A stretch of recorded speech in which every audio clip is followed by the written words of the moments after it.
Namaste, everybody. Bruce here from rootsoflife.org. I wanted to take a moment and just address a question that is posed to me quite often and actually comes up quite a lot in my own meditation work and my own practice. And that question is, why do we suffer? And we all suffer, right? So why is it that we exist within a framework of suffering? Why is it that we attach a meaning to our suffering? And what can we do then to try to unwind this practice or this belief or narrative of suffering? Well, suffering is inevitable, first and foremost. From the human perspective, or perhaps from an egotistical perspective, it's inevitable because we attach meaning to things, because we have desires, we have wants, right? And one thing that we can perhaps soften our perspective on suffering with is surrendering to the idea that suffering is inevitable. Because see, if we recognize that suffering is inevitable, that we are human, that we do have an ego, that it's nothing to fight against, right? That we do have wants and desires, but the lack of those wants and the lack of those desires are going to create suffering. And what I mean by lack is when our wants and desires are not met, we may suffer. A very basic example, but I think quite a powerful one nonetheless. But what happens if we first just recognize that that's the case? What happens if we just let go or surrender into the understanding that this is human nature? Well, then we start to fight less. We start to flow a little bit more fluidly with our own movement through life, right? So, a great example of this would be, let's say you really want one particular thing for dinner, and maybe you've had a really stressful day and been looking forward to this all day, so on and so forth. And so like your practice of your day and the difficulty of that day, perhaps at work or with your family or whatever, is going to be relieved by this meal that you crave. Well, we can look at this from the practice of suffering or surrendering. If we crave this meal, then we've put all of our belief and all of our difficulty from the day on the realization of this meal. Now, what if anything goes wrong with this meal? What if the meal itself is not that good, right? What if the food doesn't come as you've wanted it to? Or any number of things could happen. What if the service is not good or so on?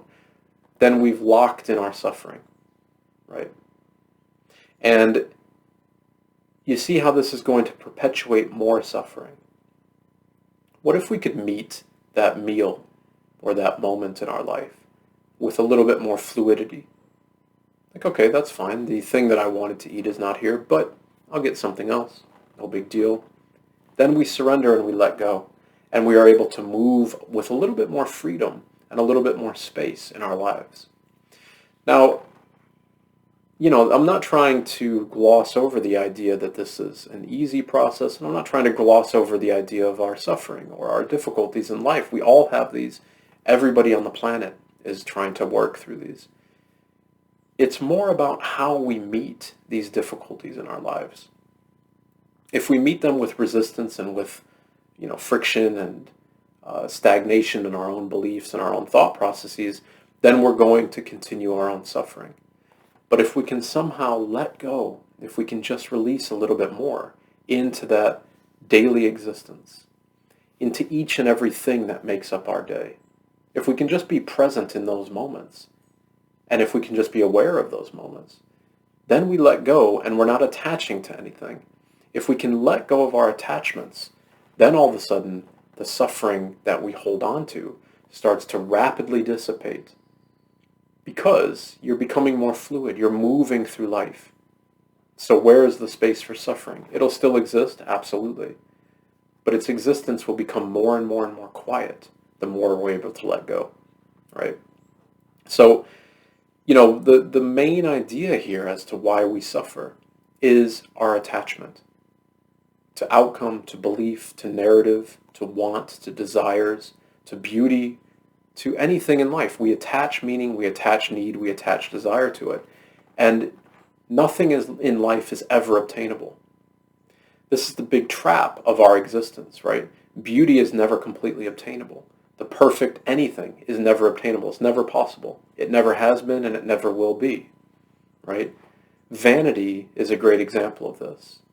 You know, you can become increasingly more beautiful. You can work on your fitness and work on your body, and you can do all these types of things, and it will never be enough.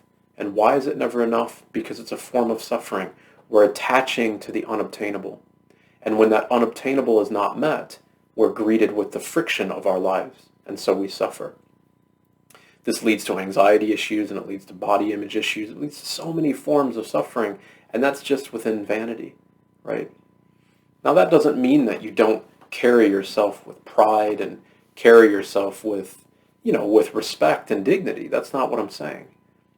But if you can do that, if you can carry yourself with respect and dignity, and you can recognize your own, the temple of your own body and so on, but then just flow with it, then there's less stress. There's less attachment, right? So we suffer because we attach. So how is it then that we can maybe let go of some of that attachment? What can we do in our life to try to soften some of those attachments? Well, what we can first start to do is cultivate a meditation practice. And in that meditation practice, it's not something that is unobtainable. It's not something that needs to be 10, 20, 40, 50 minutes, an hour every day for year on, year on, and year on. That's not the point. You can cultivate that right now. We can cultivate that in this moment right now. And if we can start to feel that, then we can recognize that actually meditation or mindfulness or awareness is an ongoing process. It's something that we can do for 10 seconds, for 2 minutes, 5 minutes, whatever it might be. You can do this on your way to work, for instance. You can do this on the subway, or you can do this in the car. Any moment that you have time, then you can simply close your eyes. A facilitation to this is to bring the hands into Gassho, or to prayer at heart center. And let's just do this for 3 breaths. So we inhale through the nostrils. Awareness on the breath. Exhale through the nostrils.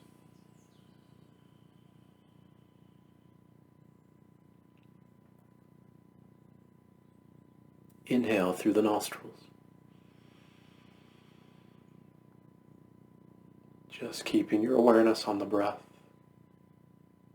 Exhale through the nostrils again.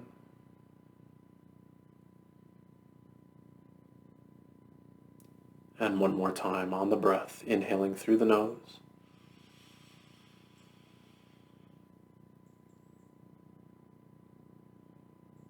And exhale through the nose.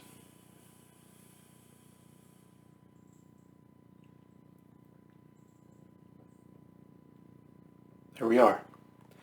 Maybe 30 seconds or 40 seconds of practice, that's it. And you can probably feel a difference in the body, or perhaps a stillness in the mind. That's what we're working towards. That's the cessation of suffering, or the softening of suffering, because in that stillness, there's no space to suffer. Simple breathing, hands to prayer at heart center, in Gassho, which is the traditional hand placement in Reiki, or the same as Namaste in yoga or meditation. Breathe and let go, and we surrender, and by surrendering here, we surrender into the space of stillness, which then moves us away from our attachments to suffering. Very simple. Keep up the practice. Perhaps it can become a daily or multi-time per day practice for you, only 2 minutes, moments to check in, calm the mind, still the body, and start to soften the suffering. I hope that's helped everybody. Namaste, and as always, be well.